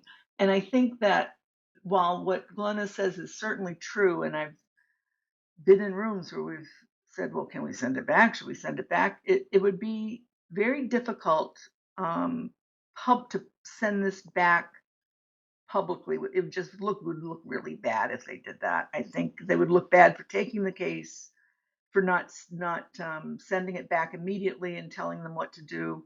So I would be surprised if that happened. But will there continue to be litigation? Absolutely. Even if they say this is not a class, they're still going to be pushing, because this is extremely well funded, as has been pointed out, and they have a lot of energy, not necessarily from the ground up, but certainly from the top down. They have a lot of energy. Okay, so now another little bit of predicting here. The Dobbs decision really energized the Dems. It got senators and President Biden talking about reforming the court, adding justices, and legislating term limits. And now, the Democrats see this court as corrupt and illegitimate, an enemy of civil liberties and liberal values. And, Dobbs is a winning issue for Democrats. They really pound that drum. So could a Supreme Court decision that upholds Tennessee's ban fire up the Democratic establishment even more, or will there be this kind of moment of, well, maybe we can, we should be reconsidering this? Which way is this going to move the populace on this? And any ideas of how to stop people from looking at this through such a partisan lens? Oh, I wish I knew the answer to that, because it really needs not to be looked at through a partisan lens. I think it could fire up some of the Democratic establishment, but not necessarily all of it. I am seeing little signs here and there of rationality coming through with this issue, and I'm hoping that that's a trend that keeps going no matter what happens. But the election and what happens afterwards, it's really going to make a big difference. And so I don't think we know. I don't think we can know what will happen. with the populace or what we'll get through. Detransitioners, so-called detransitioners, although, children who've gone through the process and then realized it was a mistake, their voices are very, very credible, and they bring a lot to the table. So I hope more people listen to them. Along those lines, Diag did sign on to the detransitioner brief. We supported that brief, and I certainly hope that they read it. But obviously, we don't know what they'll pick up. Does anybody else want to weigh in and predict where this is going to take the general population, the liberal population out there? Yeah, I'm not concerned about this firing up the Democratic base because I think abortion is way more popular among Democrats than pediatric gender medicine. I chat people up all the time in liberal and progressive circles, and they definitely don't all agree with all my views on these issues related to gender, but they're very quick to say, I would not consent to that for my child. Okay. Well, Yeah, I would agree with that. I mean, I think the Supreme Court handed the Democrats a huge gift with the Dobbs decision. And I mean, I do think it's possible that a Supreme Court decision upholding Tennessee's SB1 could further up the establishment. But I also think that things are shifting. I think that Democratic Party leadership has wildly overestimated popular support for so-called transitioning of minors. I just think that average voters across the political spectrum are not okay with it. Women's Declaration International USA conducted polling last fall that confirmed that. And I mean, I'm a registered Democrat. I'm a lifelong Democrat. Anyone who knows my work knows how frustrated I am with the party. But I will just say that watching Vice President Harris squirm on these issues has been, I'll just say, interesting. How to get people to stop looking at this through a partisan lens, I think this depends entirely on the media. The media constantly reports on this as the big bad Christian right against, a small, tiny, marginalized community. And they'll keep doing that. But, the New York Times has come out with some interesting pieces recently, not on so called gender identity generally, but specifically on this topic, the topic of minors and access to puberty blockers and opposite sex hormones. That gives me reason to hope. And I also just want to point out that, the Republicans are not entirely innocent here. Texas Governor Greg Abbott has taken money from a so-called gender clinic. South Dakota Governor Kristi Noem has benefited from revenue generated by the pediatric, quote, gender clinic in her state. So I honestly just think it's going to continue to take average, ordinary voters, people like us across the political spectrum, to bring down this gender juggernaut. Okay, well, tall order, but we're working on it. So I think we're going to end our questions here. We'll open it up to audience questions. Know that we put the URL for all the briefs in the chat, so you can look there. It's on scotusblog.com. So look in the chat, and then you can read all of those briefs. Okay, so I'll see who's queued up. If you just get in the queue, I'll announce, a couple people, and then so please be prepared. Please stick to the topic at hand. Please be brief so we don't need to cut you off. Always know that we'll definitely cut you off if you're not civil. If you're having trouble getting elevated to speaker, or it seems like we're not hearing you and you're not able to ask your question, please try logging out and back in, or post your questions to the chat and we'll do our best to get to them. Okay, so we've got Lior Sapir, then Erin Friday, and Letta Lestrange. Those three are up first, so I'll elevate you all to speaker and then one at a time. So Lior, we'll hear from you next. Okay, so first of all, this is a great conversation, very enlightening. Thank you all for hosting this and for enlightening us. I guess I have one quick comment followed by two questions. The quick comment is that in the Alabama brief, which I strongly urge everybody to read because it really is a summary of what Alabama found through its discovery. I think it's one of the most important events in the debate over pediatric gender medicine in recent years. It's a short brief and very, very important. But one of the points they make there is that the DOJ seemed to have appealed in this case to the Supreme Court precisely because the evidentiary record is incomplete, as opposed to the Alabama case where it's far more advanced. It's not complete there, but far more advanced. So this speaks to Glenna's point, I thought, which was a great point, which is the question of immutability and what does the research show about kind of the innateness, so to speak, of trans identity. So that's just a comment I wanted to make. But two quick questions. One is with regard to the risk here from, let's say, the Alabama brief. I can envision a situation in which, I'm not saying this is likely, but I can envision a situation in which, let's say, the clerks read the Alabama brief, they're stunned by it. They have their bosses read the brief, they too are stunned by it.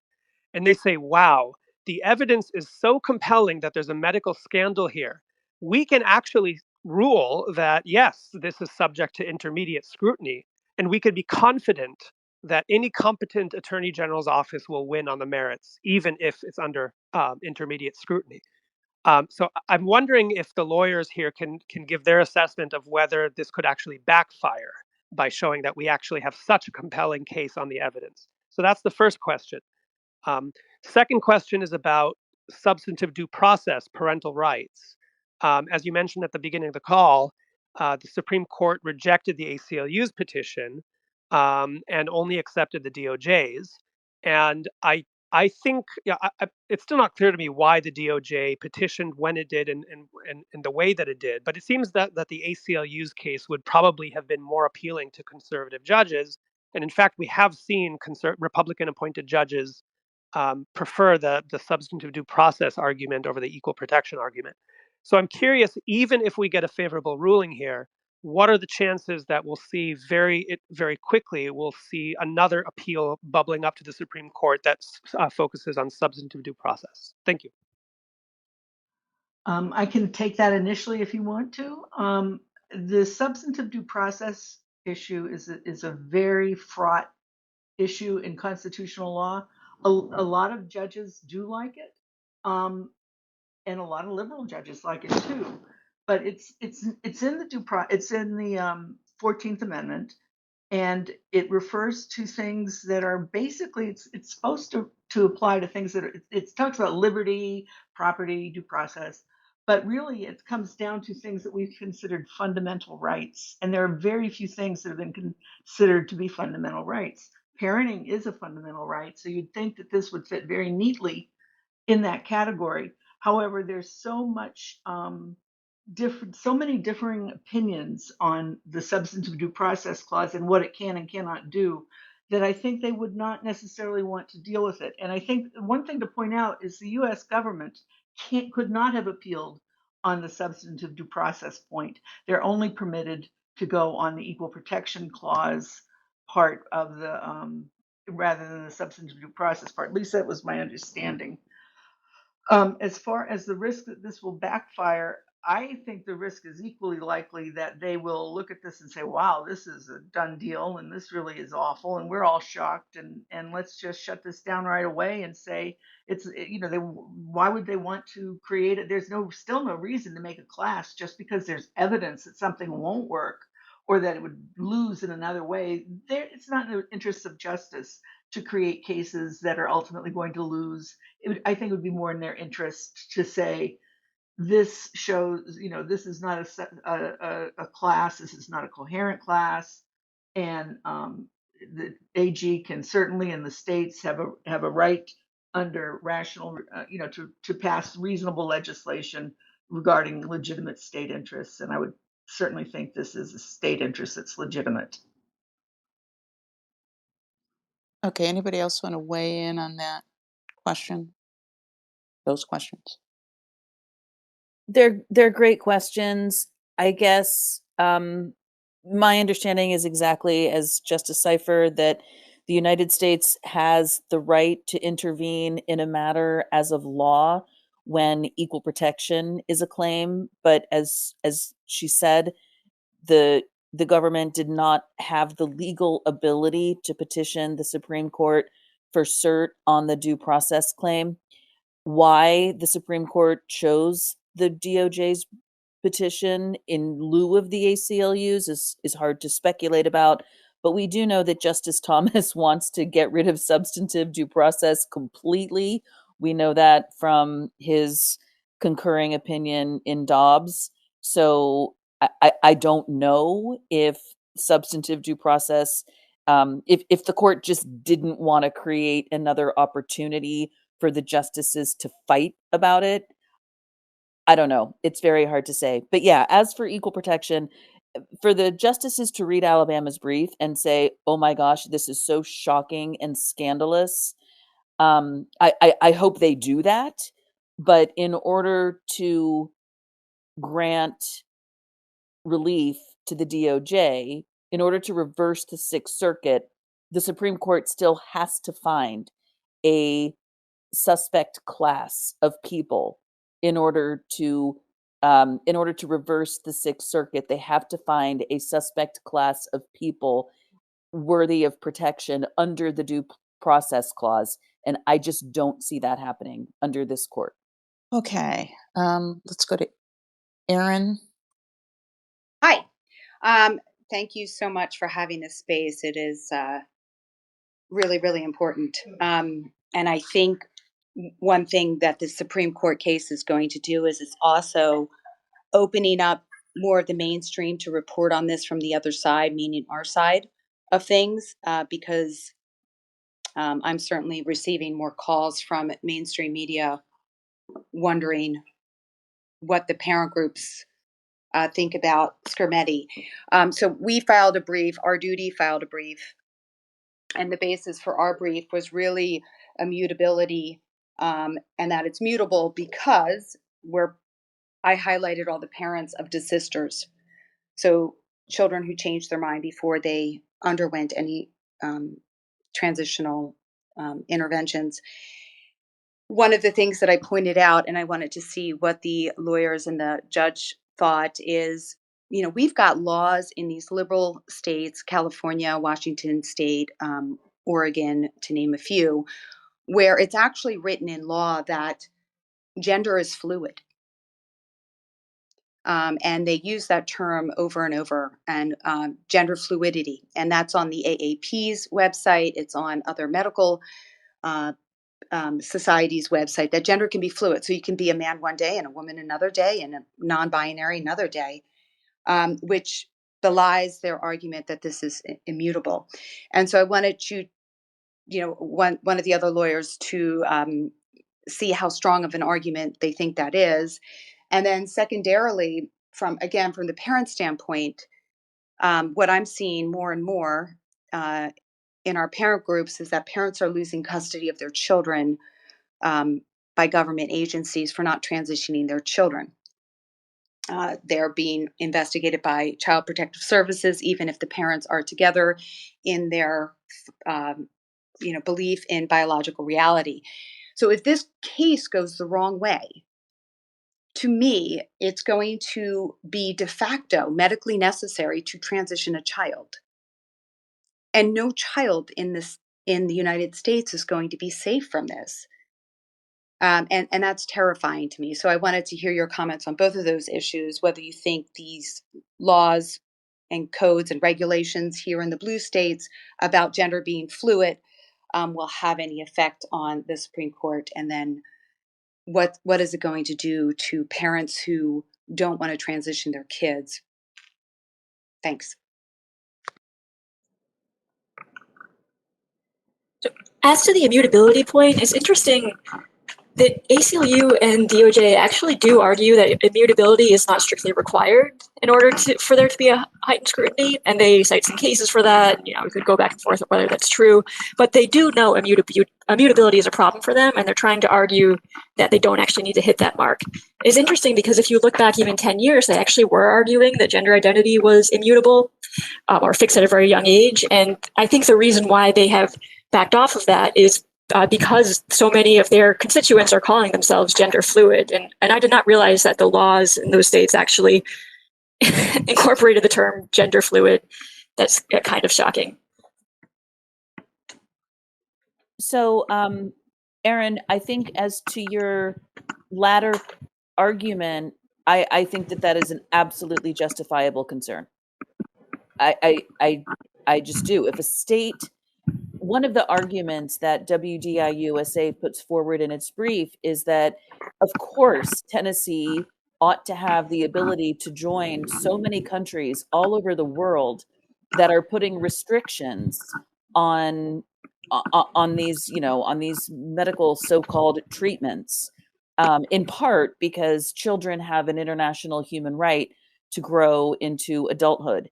Now, whether the Supreme Court thinks that international human rights law is important, I don't know, but we certainly did our best to argue that it is in this instance. But I think you have a very valid concern there.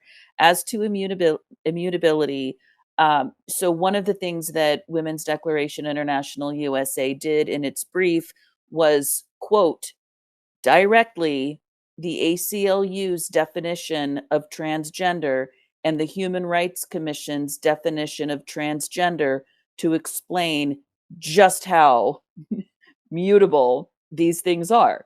We use their definitions directly against them because both the ACLU and the Human Rights Campaign define the word transgender in a manner that is utterly incoherent, all over the map, utterly insensible. And what we're asking the Supreme Court to do is to say that, in fact, yes, the word transgender does not connote some sort of immutable status. And we use the ACLU's and HRC's definitions against them to make that argument. And I would think you could do something similar, exactly as you're suggesting, with respect to state laws that include so-called gender fluidity in their definitions of gender identity. I agree with all of that, Kara. I think you said that really very well, as did you, Glenna. There's nothing that I could add except I agree that this is that Erin, that the harm you point out is very real if this were to go in a bad direction. And I'm sure cases would continue to come, but I'm sure there'd be a lot of damage done. And just to give some sense of reassurance, when I was on our court, and I know it's only a state court, but we had tough cases, and we thought, what about the unintended consequences? What if we do this? What happens down the road here? So hope, I'm glad it's in your brief. Somebody will read it, and I hope it gets through. Okay, thank you, Erin. I'm going to bring up, let's see, so we'll go to Letta Lestrange first, then Learned Mama, and then Benjamin Ryan, in that order. Oh, hi, can you hear me? Yeah, but we're going to, Letta, do you want to? Oh, yeah. sorry about that. You were talking to me. Yeah, hold off, Benjamin. Sorry. I am also an incorrigible optimist, and I don't see how we can lose on this, but I'm trying to prepare myself for what happens if we do, because the implications are there's so many tentacles in so many directions. So what do you think the pushback would be to all the legal people here who have been amazing? What a wonderful space. We can't just let it lay there. So what is the strategy to challenge if this ruling doesn't go our way?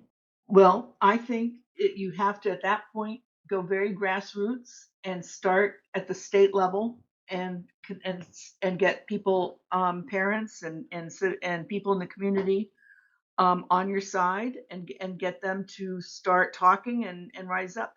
As has been pointed out, it is wonderful that now the media has a reason they have to discuss this. So I'm hoping that it will open some more doors, but I think you really will have to just go grassroots on this and organize locally and organize as many people as possible, for pushback. I'll just add, I want to reiterate something Glenna said earlier, which is that everything doesn't rise and fall on this case. So, for example, there are 2 cases that the court is currently considering for review. One is called West Virginia versus BPJ. The other is called Little versus Hecox. These are very similar cases, both of which involve male athletes who have challenged their state's laws protecting female only sports. One is from Idaho and the other is from West Virginia. And they both present Title IX and equal protection arguments. And both of the male athletes won at the circuit level. And the states in each case have asked the Supreme Court to take the case. And I don't know what the Supreme Court will do with that, but it has the option of taking one or both, possibly joining them. And that's another opportunity to argue why women and girls matter as a sex class, which is, again, not exactly on point with this case, but is indirectly relevant to it. And again, there are countless cases percolating before the federal judiciary at the district and circuit court levels concerning the Biden administration's rewrite of Title IX from April of this year. And, we can just keep telling the Supreme Court over and over again, listen, 9 justices, you've got to get this right. Yeah, and one final note of optimism for that question is that there are now multiple investigations being started across the country into various arms of the conspiracy. So, like 21 state attorney general's offices, led by Idaho, are now investigating the American Academy of Pediatrics for its pro-transition statement from 2018, which has caused so much trouble. I think that investigation will be fruitful. Congress is, the House is just announced an investigation into Joanna Olson Kennedy for her, to find out what she has been doing with those funds she got from the NIH into puberty blockers, where she's refused to publish any of her findings. And then we have these lawsuits that are plodding on, even if they are have a more difficult legal standard for the states to meet as a result of Skrmetti going badly. Even if that happened, they are still entitled to discovery. And that is how we got all these documents out of WPATH from Alabama. And so we could see more moves like that against various players who are involved in this. And remember, we still have not seen all of the documents that Alabama got its hands on from WPATH because they seem to be still redacted.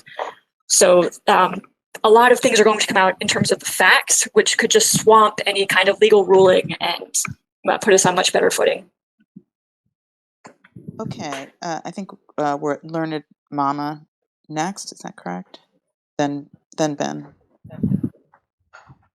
Okay, I'm not sure if my question is like a little bit tangential, but something I think that Kara said earlier about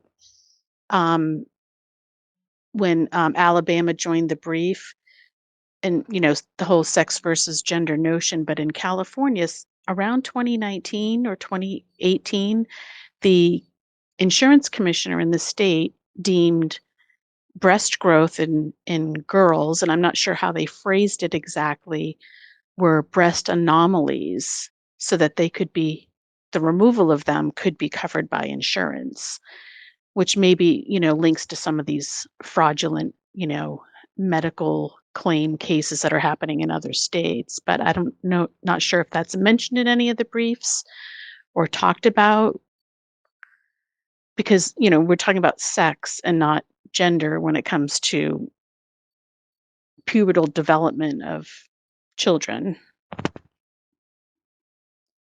I hope that makes sense. I don't know about that specific California law or insurance policy. I just don't know as a factual matter. Yeah, and I haven't seen any briefs that talk about that, or nothing that I've read addresses that or tried to use that or include that as part of their strategy. Yeah, I haven't seen anything either. I think that challenging the insurance commissioner is that kind of grassroots action that can be done. And even though there's no mechanism to do it, protests and bringing it into the public discussion is very important. Okay, let's go to Ben Ryan. So I guess there's a few things, and I apologize because I came in the middle, so I might be being a bit redundant with some people. But from the various legal minds that I've talked to in various stations, one of the things they said about why they thought that the Supreme Court granted the cert was that the expression that one person used with me was to quote unquote clean up Bostock. So to essentially say that, yes, we did say that in Bostock, but there are limits, and sort of draw a line around that. We're not getting into this with the constitutional arena. So that was one thing somebody said to me. And then I asked another person because, my understanding of this, speaking with legal minds, and some of you can correct me if I'm wrong, but really at the core of the Supreme Court case is a very arcane legal question that really is not that related to whether, the cast review is valid, if the science is good or bad. And so all of these amicus briefs, and there have been scores of them that have poured in, that have made testimony one way or another on that subject. In some ways it just feels like this kind of performative speech that you see in C-SPAN. There's nobody in the audience, but they're just speaking so they can get a soundbite or something, just to sort of add to the chorus. And what this person said to me was that, yes, but the Supreme Court nevertheless can find a way to reach a conclusion that is in keeping with their conscience, if you will, if they feel that this is an immoral treatment, etc. And so that those briefs, at least in theory, would possibly have an impact on the ultimate conclusion of an arcane legal question. And then I guess in terms of the question of the 20 state attorneys general, Republicans led by the Idaho attorney general, I don't know if there's an official investigation yet per se, but they did send a very aggressive and probing letter asking a series of very aggressive questions of the American Academy of Pediatrics. So, my guess is this is definitely the prelude to a lawsuit, which would lead to discovery. And then meanwhile, who knows how long that would take. But there's also a lawsuit against the AAP waged by a detransitioner named Isabel Ayala. And so she was treated as a teenager, as a minor, by Jason Rafferty, who, as you may know, is the author of the American Academy of Pediatrics 2018 policy statement on the gender-affirming care method.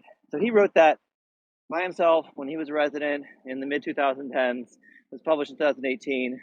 And then James Cantor, who's on this call, I believe, issued his very scathing fact check and criticism of it the following year. As Dr. Cantor told me, that no one has ever responded, Dr. Rafferty or the AAP, to any of its criticisms, including the notion that some of the citations that Dr. Rafferty refers to not only don't support his claims, but contradict them. And there's one in particular where he talks about, that, and this is not to say that conversion therapy is good, mind you, but that conversion therapy is harmful for young transgender people. And this footnote that he refers to, the title of it is something like, conversion therapy in gay adults. And at the time, there was no research on that subject for transgender youth. So there have been like a couple kind of studies later, like a Jack Turbin study since then, but it's not like a very thorough study. So I think that's the extent of, I guess, what I would add to the conversation of what I've learned recently. Okay. Does any of that going to have? I also can't hear you, so I'm just gonna. That's the end of my talking. In case you have any questions, I actually can't hear anybody. Sorry, Ben. Sorry you can't hear us. Say hi and goodbye. Is any of that going to affect this court? Do they look at the Idaho AG's investigation or potential investigation or any of these other things? They don't consider any of that, or they can't. And what does that really mean in practical terms? Do people talk behind the scenes, or is it somehow kind of a blackout of any any evidence or information coming in? It's good at. Well, I think that it's hard not to read news or see things if there is news. But one of the things I would say to this is that I don't think that the Idaho investigation would matter to this particular case unless there's a brief that references it in the amicus. I don't think the amicus briefs are performative. I think they're very important because they bring in aspects of this case that the parties don't bring in and that the judges need to know about. And in any event, it becomes a part of history. It's part now of the formal record. It can be cited to, they can be referred to. So there are things that are very important. And I know that, when Wolf decided to file a brief, we thought about it carefully about what can we contribute, and we can contribute our perspective for women and girls, and in that, how devastating this will be to them.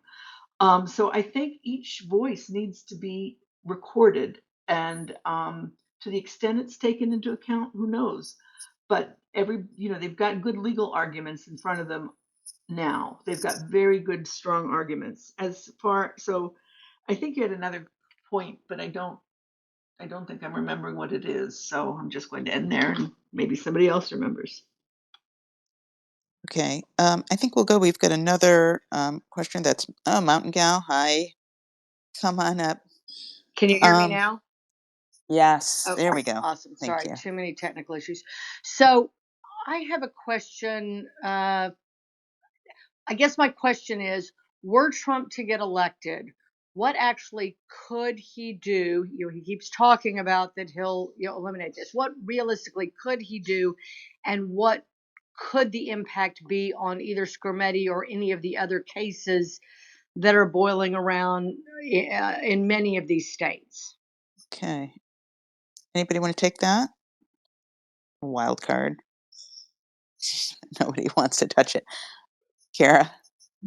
Well, no, it's actually very complicated. But I'm actually going to have to go really soon because I think, haven't we neared the end, the scheduled end? We have. So, do you want? But what he could do is actually extremely complicated, and I don't entirely know the answer to it. But part of the problem is it's complicated by the fact that the executive branch, by constitutional design, has less authority than Congress, and so he could try to get a bill passed through Congress, but what he can do via executive order on this particular topic is very unclear to me. It's much different from what Biden has done with his series of executive orders redefining sex to include gender identity. So I'm sorry, I don't have a better answer than it's quite complicated. Oh, and I'm sorry, it's also just complicated by the fact that we live in a country that's effectively 50 states. I'm sorry, 50 countries in many ways. And states have a lot of authority on their own, regardless of what the federal government does. But yeah, I'm going to have to go really soon. I'm sorry, Diag. Yeah, no, well, we appreciate it. We are going to wrap up. We're kind of hitting past our 2-hour mark. So we'll wrap up. I think we got everybody's questions. We'd like to thank our guests, Justice Elspeth Cypher, Kara Dansky, and Glenna Goldis, the attorney formerly known as Unyielding Bicyclist. Audio of the hearing on December 4th will be live streamed. That's at supremecourt.gov. We're putting this in the chat. So you can tune in supremecourt.gov, oral_arguments, /live.aspx, but you don't have to remember that because we're going to put it in the chat. And so tune in and listen to that hearing if you can. Should be fascinating. Next week, the night before the election, we're going to do an open mic space. So you can vent all of your pre-election anxiety and frustration and fear and panic. We're just going to let people talk about their voting strategies, what the implications of, Harris Wall's win, loss, what we're all anticipating and predicting. So please join us for that. Should be a lot of fun and a lot of stress. If you haven't already done so, please join DIAG by clicking the join button at diag.org. That's di-ag.org. Our power to reach our lawmakers is through our numbers. It's important to show that we are a silent majority who believe in classical liberal principles. Follow the science, ethical evidence-based medicine for all, the power of civil discourse, advocating for the rights of women and girls to sex-based spaces, honors and opportunities, LGBT rights, and the necessity of a compassionate, reality-based society where truth matters. Thank you all for joining us, and have a good rest of your evening.